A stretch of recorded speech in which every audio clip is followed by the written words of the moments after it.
Is there plenty of milk for you? I think why he's got like such a... I hope you guys can see this little munchkin. Happy munchkin. Oh yes. Uh-oh. What's he doing there? Yeah, he started like playing by like using his hand to pull the boob away, and the nipple slips out. He is funny, and then he like grabs it back. Yeah, that was funny when you do that sometimes. Uh-oh, don't you lose the boo. Uh-oh.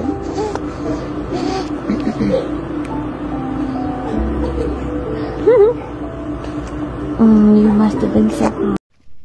Hello বন্ধুরা, কি অবস্থা সবার? আশা করি সকলে ভালো আছো। আজকে হাঁটতে যাওয়ার সময় পাইনি। আজকে হচ্ছে একটু নিজেদের ওই একটা জমি আছে, ধানের জমি, এইগুলি আর কি দেখতে আসছি যে ফসলের কি অবস্থা। আবার জমিতে ইঁদুর লাগছে প্রচুর পরিমাণে। তো আমার বাবা আছে, সে আবার ইঁদুরের যে ইঁদুর মারা খাঁচা আছে, এটা দিলে ইঁদুর বড় বড় ইঁদুর বাঁধে আর কি। তো কয়েকদিন ধরে বাবা আসছে, তো আজকে ভাবলাম যে আব্বুর সঙ্গে একটু যাই, গিয়ে দেখি কি অবস্থা। যার কারণে আসা। এই সামনে এইটাই ধানের জমি, এই সাইড দিয়ে যাবো আর কি। ধান মাশাআল্লাহ খুব ভালোই হয়েছে, খারাপ হয় নাই।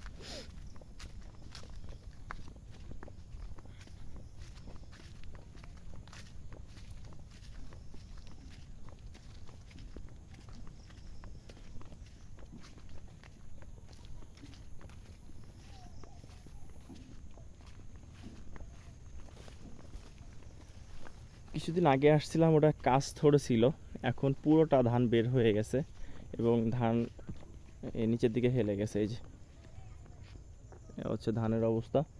এটা যতটা লম্বা হয়েছে, মানে উঁচু হয়েছে, বুক সমান উঁচু হয়েছে আর কি। আমার মিনিমাম 4 ফিট, সাড়ে 3 ফিট, 4 ফিট এরকম। কিছু জায়গায় 4 ফিট, কিছু জায়গায় 3.5 ফিট। এটা ওই মানুষ মনে হাঁটার সময় পড়ে গেছে, ভাঙছে। ধানের বাইলও খারাপ না, যথেষ্ট ভালো। ওই ভিতরে দাও, ভিতরে কাটতেছো তো, ওইখানে দাও, ওইখানে আগে মাইরে নি। কোন জায়গায়? তাহলে দিলে দাও, এইখান থেকে তো ভিতরে যায়। এটা হচ্ছে ধানের বাইল।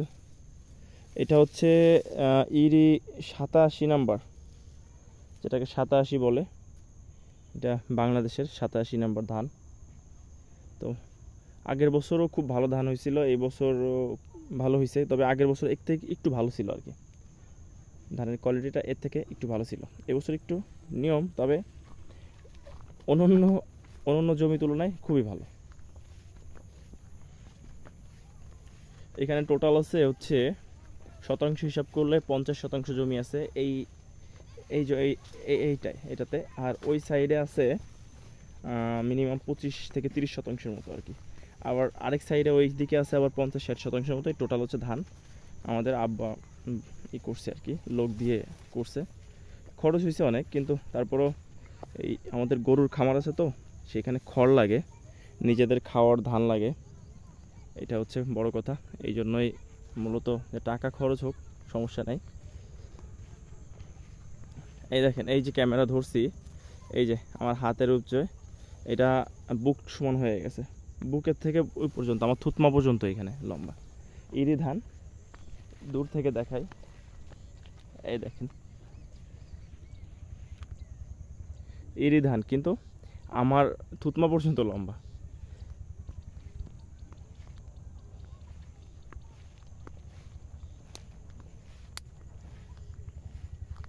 এই যে ধানের দেখেন, ধানের বাইল কত সুন্দর হয়েছে, তাই না? খুবই সুন্দর হয়েছে, আমার কাছে মনে হচ্ছে সুন্দর হয়েছে। অন্য আমাদের এখানে আরও জমি আছে ধানের, আমাদের সঙ্গে এরা রোপণ করছে, কিন্তু এত সুন্দর ধান বানাইতে পারে নাই বা এত সুন্দর ফলন হয় নাই, আমি যেটা দেখলাম আর কি নিজের চোখে। এটা 2-3টা বাইল, কি অবস্থা। তো কি বলবো, আজকের মতো এই পর্যন্তই। কিন্তু সমস্যা হচ্ছে এখানে এই ভিতর সাইড দিয়ে ইঁদুরে কেটে দিচ্ছে, ভিতরে কেটে কেটে কেটে কেটে ফেলে ফেলে দিচ্ছে আর কি, যার কারণে ওই ইঁদুর মারা খাঁচা আছে, খাঁচা দিলে খাঁচার ভিতরে বাঁধে আর কি। এক একটা ইঁদুর মিনিমাম 1 থেকে 1.5 কেজির জন্য, এত বড় বড় ইঁদুর। যাই হোক, আজকের মতো এই পর্যন্তই, দেখা হবে অন্য কোনো ভিডিওতে। ভালো থাকবেন।